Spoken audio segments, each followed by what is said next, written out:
오늘은 1월 2일입니다.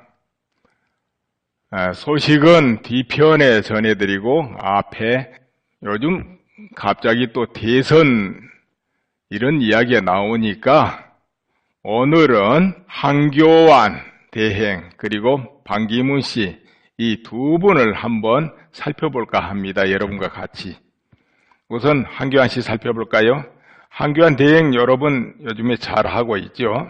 근데 한교안 대행은 정치를 하겠다, 대선에 나가겠다 이런 말 안 하고 있고 아마 하지 않겠다고 한 것 같은데요. 아직 뜻이 정해져 있지 않다 이렇게 보는 것이 옳겠습니다. 그런데 과연 한교안 대행이 만약에 정치를 하겠다 한다면 어떤 일이 벌어질까? 이걸 생각해 볼까 해요. 보통 공무원을 지낸 분들은 정치하고는 조금 안 맞습니다. 정치라는 것은 정말 거칠은 들판과 같아가지고 별의별 일 다 겪고 단련이 돼야만 정치할 수 있고 또 평생 그 길에서 죽고 그 길에서 살고 할 마음을 내야 정치할 수 있다는 거죠. 어떨 때는 얼굴에 철판 깔아야 정치되고 그런 거 아닙니까? 그런데 그에 비해서 공무원이나 이런 경우는 좀 곱게 순탄하게 이렇게 생활을 한 분들이라서 힘들다는 거죠. 그 풍파를 견디기가. 그런데 의외로 한교안 대행을 살펴보면 굉장히 내면이 강력하다는 거예요. 흔들림이 없고 또 능수능란한 부분이 있어요. 그게 왜 그런가 하니까는 아무래도 공안검사 오래 한 그런 힘이 아닌가 싶어요.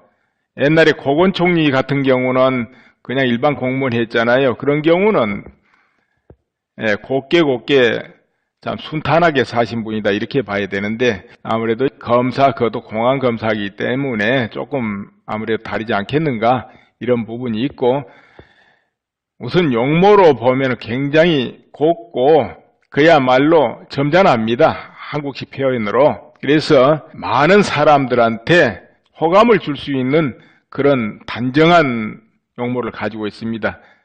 그래서 한편으로 좀 툭툭 튀는 맛, 좀 강한 카리스마 이런 것을 언뜻 느낄 수가 없죠. 이제 정치인은 그게 있어야 되고 한국인들은 그걸 좋아해요. 강력한 어떤 카리스마를. 근데 그런 부분이 적지 않냐 이러긴 하지만은 내면이 강하고 흔들림이 없고 부드러운 속에 강한 면모를 보여주기 있기 때문에 충분히 그걸 커버할 수 있다고 봐지네요. 그런데 정치라는 거 어떻습니까? 세력이 있어야 됩니다. 꼭 국민 지지만 가지고는 안 된다 이런 말입니다. 세력은 뭡니까? 같이 몇 년간이라도 생사를 굳건하게 같이 해줄 사람이 있어야 돼요.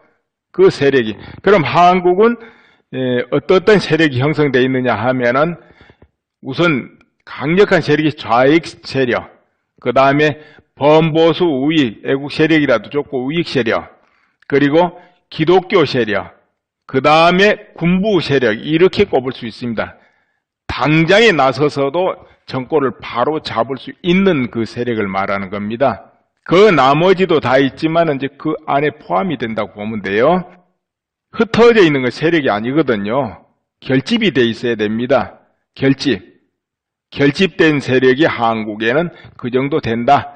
이렇게 보면 되겠어요. 그래서 누구라도 대통령을 하게 되면 그 결집된 그 세력을 바탕으로 해야 안정이 된다는 거지요. 국민 지지만 가지고 하면 나갑니다. 그러면 그 세력을 어떻게 없느냐? 그 인연이 있어야 돼요. 무조건 내가 저 세력하고 손잡고 하련다 해가지고 되는 게 아니고 거기에 인연이 있어야 된다는 겁니다. 박정희 대통령은 누구하고 인연이 있었습니까? 군부죠. 선후배. 모두가 같이 오래 인연을 맺었습니다. 그럼 김대중 대통령 어떻습니까? 바로 민주화 세력, 거기하고 오래 형님 동생 인연을 맺었지 않습니까? 하루 이틀도 아니고. 이렇게 인연 맺은 세력이 있어야 된다는 거죠. 이명박 대통령은 어땠던가요? 마땅한 게 없었죠. 그렇게 깊이 인연 맺은 세력은 없었죠. 그러다가 보니까 기독교 세력을 바탕으로 정치를 했어요. 요직에 임명하고. 이와 같은 것이 필요하지요. 어딘가. 그런데 공평하게 한다고 화합을 한다고 하면서 공중에 떠버리면은 정치가 안 돼요. 위험하지요. 그런 부분에서 황교안 대행은 어디에 인연이 있을 것인가? 당연히 검찰 계통에 인연이 있죠. 그 계통의 저변이 얼마나 넘느냐는 스타일에 따라 다를 겁니다. 좀 활발하게 활동을 하고 밝게 인연을 맺고 이해관계를 맺으면 저변이 좀 넓고, 그렇지 못하면 좀 얕고, 하지만 그래도 평생을 거기서 보냈기 때문에 그쪽의 연이 깊다 이렇게 보는 겁니다. 그 힘이 됩니다. 그 나머지로는 기독교 신자니까 기독교 세력과 같이 할 수 있어요. 요직에 맡겨놓고. 그러면은 옳고 그름을 떠나서 그걸로 하나 결집되거든요. 옳으니 그러니 잘하니 못하니로 가는 건 얼마 못 가기 때문에 위험하고요. 같은 신앙인으로서 결집이 이루어질 수 있다는 겁니다. 그리고 또 하나, 애국 세력하고 같이 갈 수 있어요. 그건 뭐냐면은 애국 세력은 옳고 그름 떠나서 국가의 이익이 되고 국가 안보의 이익이 되고 나라에 도움이 된다면 헌신하려는 준비가 돼 있어요. 마음으로. 그 뜻이 일치된다면 같이 밀어서 일하려는 마음 준비가 돼 있다 이 말입니다. 어떤 서로 평상시에 왕래가 없었어도.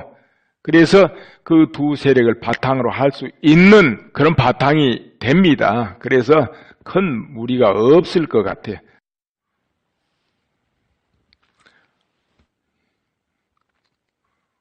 그런데 이런 경우 단점도 됩니다. 뭐냐 하면은 기독교 세력을 등에 얻게 되면은 반발을 또 받게 돼요. 다른 종교의 반발을 받습니다. 이런 경우를 어떻게 극복해야 되느냐 하면은 위로부터 아래 강요 모든 임명된 사람들이 어떤 경우도 기독교 색채를 내면 안 된다는 거지요. 그러니까 그 세력은 색채를 안 내야 됩니다. 오직 국가를 위해서 튼튼하게 자기 소임을 다할지언정 색깔을 내면 안 되는데, 자기도 모르게 신앙심 앞세우다 보면은 그 색깔을 많이 낼 수가 있어요. 이거 굉장히 주의해야죠. 그렇지 않으면은 대형 반발이 따르게 됩니다. 그러면은 일을 잘하고도 그리치는 일이 벌어져요. 그래서 그것이 단점이 될 수도 있기 때문에 이 부분을 잘 하면은 반발을 받지 않으면서 되지요. 특히나 그럴 우려가 있다 되면은 표를 안 찍게 됩니다. 그럼 당선되는데 무리가 따르죠? 어렵게 돼요. 특히 불교도들은 대체로 범보수 성향을 띱니다. 그런데 그들이 응당 황교안 대행이 후보로 나왔을 때 찍어줘야 될 텐데, 만약에 종교 성향으로 안 찍은다 그래 보세요. 그렇게 되면 당선되기 어렵죠? 그렇기 때문에 그 부분을 이제 분명히 하는 거, 이것이 황교안 대행한테 필요하다. 또 그를 보좌할 사람도 반드시 그걸 주의해야 된다. 이런 부분이 있고, 또 한 가지 단점, 그건 뭐냐? 군대를 안 갔다 왔다 하고 공격을 받을 거예요. 그러나 그것이 정당하게 합법으로 빠졌으면 큰 문제는 안 되죠. 왜냐하면 이해창 씨가 아들로 인해서 공격을 받고 당선이 안 됐잖아요. 뒤에 무혐의가 되고, 물론 그때 버스는 지나가 버렸죠.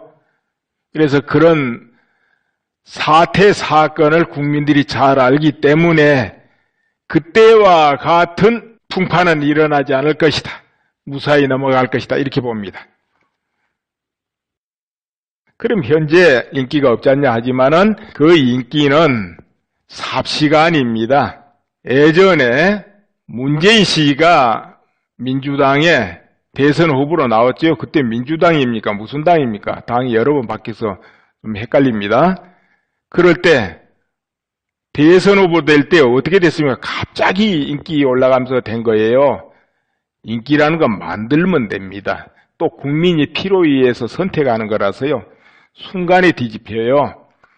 그래서 저 1년 전에 2년 전에 인기는 없다고 되는 거 아닙니다. 그런 거. 그렇게 보면은 앞으로 점차 시간이 지나가면서 한교안 대행은 오히려 반기문 씨를 훨씬 능가해버릴 날이 올 것 같아요. 내 짧은 견해로 볼 때는 그렇다 그겁니다.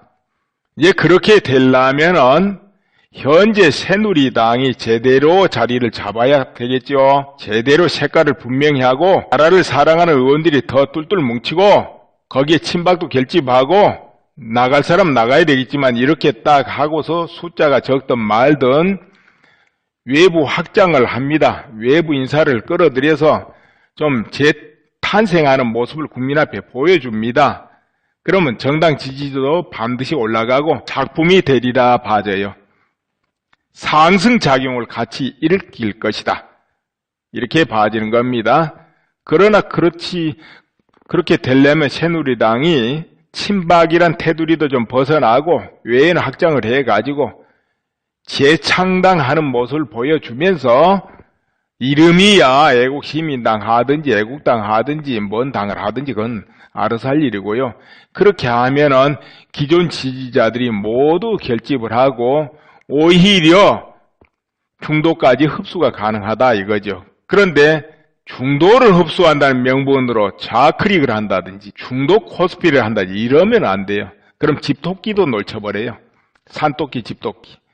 그리고 지금은 그럴 때가 아닙니다. 지금은 중도는 있으면 안 돼, 이 상황에서는. 지금 국가가 누라는 위기인데 중도가 있으면 되겠습니까? 중도는 비겁자일 뿐입니다. 완전히 뜻을 분명히 하고 선을 딱 정해야 돼요. 모두가. 뒤로 관망하면 안 돼요. 우리 국회의원님들도 관망할 때 아닙니다. 지금은 선 분명히 해야지. 나는 중립이야. 그러고 있으면 안 돼. 스스로 돌아보면 비겁해서 그런 거 아니에요? 그러니까 그런 거 치우고 정확히 나가면은 분명히 어떤 작품이 된다는 거죠. 그렇다면은 출마를 할 수 있나? 이거는 선관위에서 유권 해석이 공직자가 30일 전에 사퇴를 하면 출마 가능하다 그렇게 내렸으니까 그래 하면 되겠네요. 이어서 반기문 씨 볼까요? 반기문 씨 새로 창당한다는 소식도 전해지고 그런데 지켜봐야 되죠. 그거는 왜냐하면 창당이란 게 정말 쉽지 않거든요. 왜 쉽지 않겠습니까? 우선 비용도 좀 많이 들어가지요. 물론 의원 20명 이상만 모아서 하면은 또 국가에 보조금이 나오니까 정당비가 나오니까 할만해요.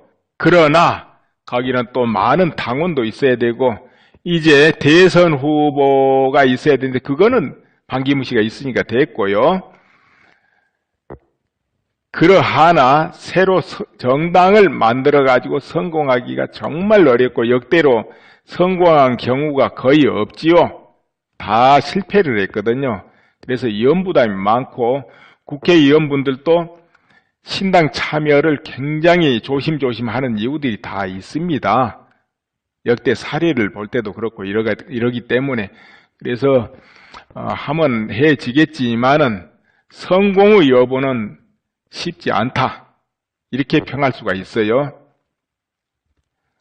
반기문 씨가 지금 인기도가 현재는 상당히 높습니다. 왜 그렇게 됐느냐 하면은 박근혜 대통령이 전에 또 가까이 이렇게 한 부분도 있고 또 새누리당에 마땅한 대선 후보가 없었기 때문에 나오질 않았기 때문에 그렇게 됐다고 봐요. 그런데 만약에 새누리당이 재정립하고 대선 후보가 제대로 나오고 그러면은 지금 지지도가 과연 유지되겠냐? 이게 의문이라는 거죠. 더더구나 정말 아직 치열한 검증은 받아본 적이 없습니다. 반기문 씨는. 그럼 치열한 검증을 받을 때 어떻게 되겠냐? 이게 의문이라는 거죠. 그런 부분이. 그리고 우선 반기문 씨가 박근혜 대통령 저렇게 코너로 몰릴 때 단 한 번도 지원하는 말씀을 한 적이 없어요. 내 기억은 그렇습니다. 어디 내가 못 봤습니다. 보도 같은데. 그리고 기자의 질문에 이 사태가 선정의 결핍이다 이렇게 표현했어요. 선정의 결핍. 그러니까 올바른 정치가 안 이루어져서 그렇다 이런 뜻이겠죠. 선정의 결핍. 내가 볼 때는 현 시국을 제대로 파악하지 못했지 않냐 이렇게 봅니다. 왜 그러냐면은 반기문 씨 인격을 존중해서 함부로 말할 것은 안 되지만은 그저 보도를 보고 일반 국민이 느끼는 감정에서 그런 표현을 했지 않냐 이렇게 봐져요. 반기문 씨가 남과 북의 현재 한국의 모든 내면의 실정을 자세히 알고 있다면 그런 평가를 안 했으리라 봅니다. 그리고 우리나라를 이끌어갈 통치자는 반드시 대한민국이 어느 실정이 있고 어디 시점에 와 있고 앞으로 어떻게 해야 될지 이게 정확히 보이고 있어야 되는데 그게 안 보이고 있다면 이건 큰일이에요 정말. 근데 선정의 결핍이 이렇게 말 나왔을 때 그것이 안 보이고 있지 않냐 이렇게 봐지고요. 또 그 순간에 박근혜 대통령하고는 뭔가 멀어져 버렸지 않냐 이렇게 봅니다. 여러분은 어떻게 평가하세요? 그리고 긴 눈으로 안목으로 봐야 되는데 모든 거 그것이 안 되고 있지 않냐 이렇게 봐져요. 순간순간 출렁대면 안 되거든요. 그리고 견해가 가치관이 완벽하게 서 있어야 됩니다. 통치자는 순간순간에 그 장거나 왔다 갔다 해도 그 틀은 바뀌면 안 되거든요. 그러니까 이념, 사상 모든 면에서 그와 같이 돼야 되겠죠. 당연히 경제, 정치 모든 걸 바라보는 눈도 그렇고 흔히 자클이 우클릭이 되면 안 돼요. 특히나 대혼란기에는 굉장히 위험하죠.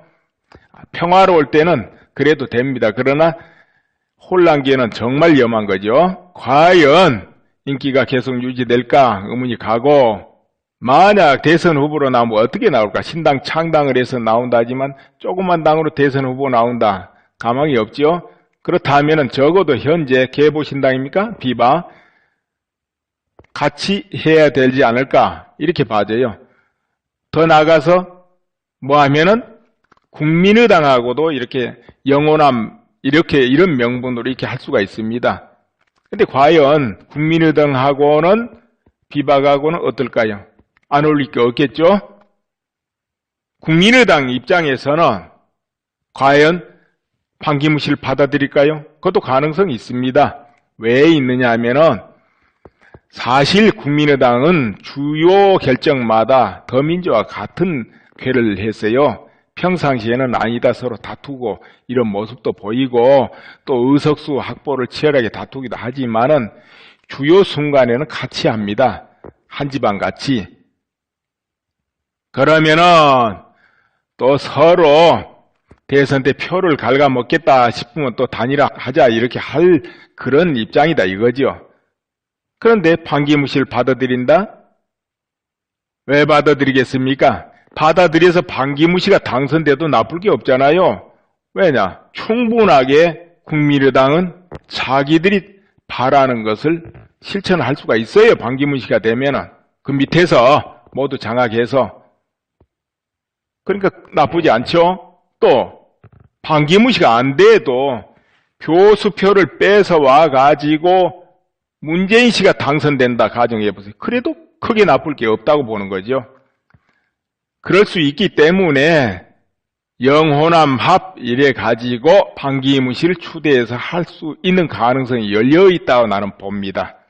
또 반기문 씨가 새누리당으로 영입될 수도 있어요. 지금 거기 새누리에 충청권 의원들이 많습니다. 그럼 뭔가 지금 친박 강성을 누르고 이렇게 정지 작업하는 느낌도 들잖아요. 그렇게 될 수 있어요. 이제 그렇게 되면은 만약에 반기문 씨가 새누리 쪽으로 가면은 그때는 한교안 씨하고 후보 경선을 하면 돼요.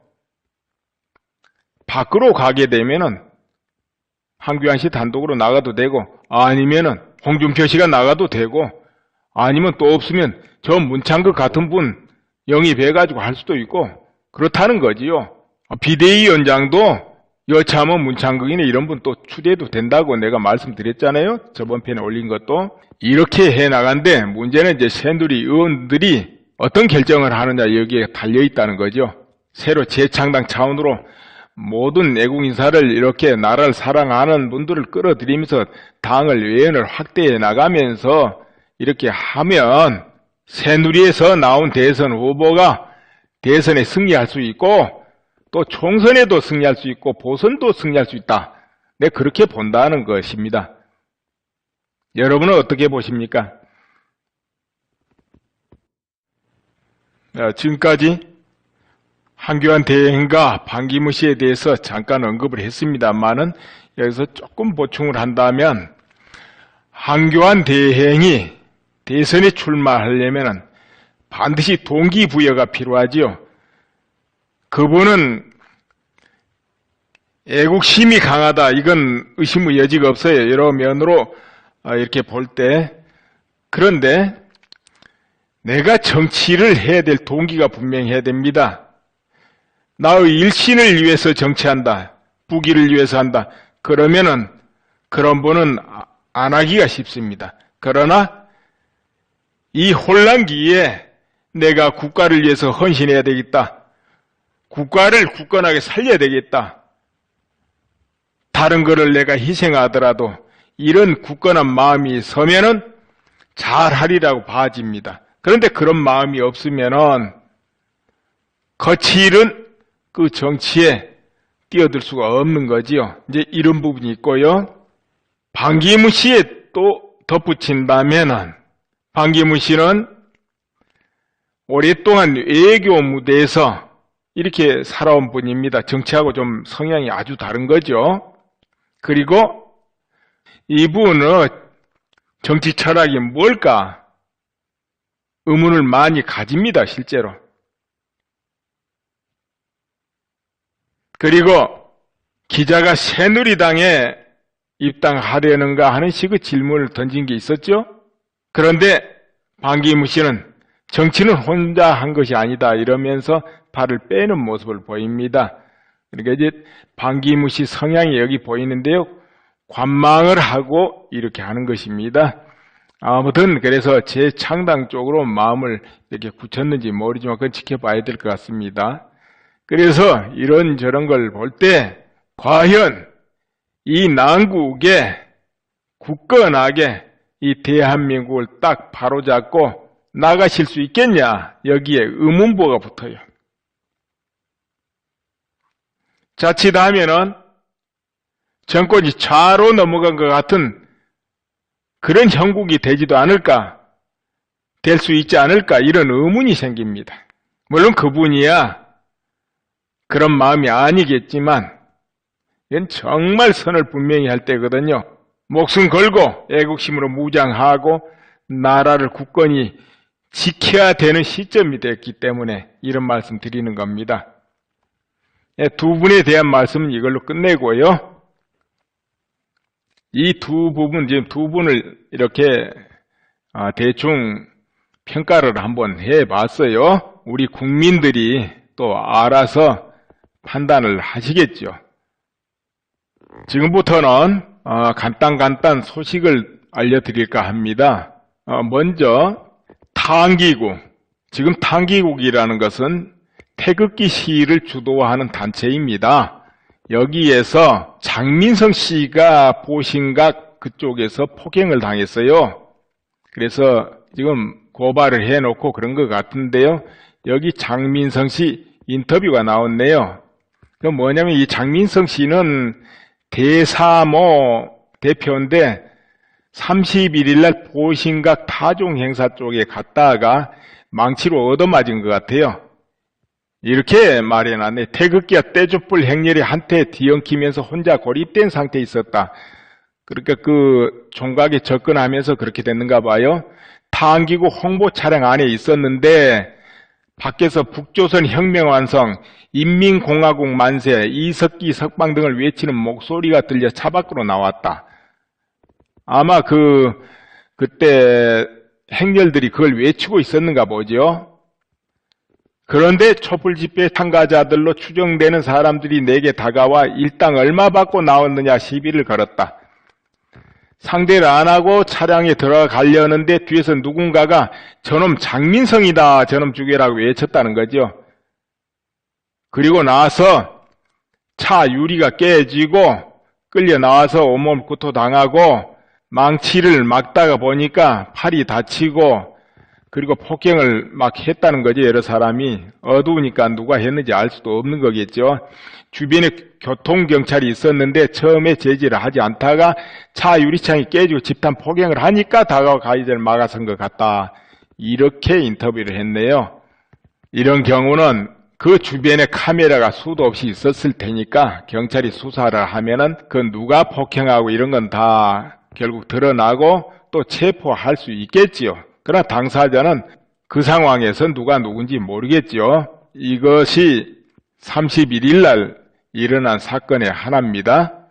그리고 하태경 의원이 최순실 돈 풀려 이 태극기 집회에 많은 사람이 참여한다는 식으로 TV조선에서 말한 적이 있죠. 그로 인해서 탕기국에서 명예훼손으로 고소를 한답니다. 형사고소를 하네요. 그래서 지금 공지를 해놨습니다. 탕기국의 주요 인사들은 1인당 손해배상액을 100만원에서 1000만원, 탕기국에 후원금을 내신 분들, 후원하신 분은 1인당 10만원에서 100만원, 탕기국 행사에 참석하신 분은 누구나 1인당 만원에서 10만원의 손해배상을 요구할 것 같네요. 형사고소지요. 이제 집단소송인데 각자 구비에 대해 서류가 있으니 법무법인 가서 구비 서류를 전달하고 탕기국에서 모든 걸 주도하고 또 거기서 선임한 변호사가 알아서 대리소송을 하는가 봅니다. 그러니까 이제 여기 참가할 사람들은 서류만 딱 내던지면 그 다음부터는 모두 변호사들이 알아서 한다는 것이지요. 이렇게 공지를 해놨네요.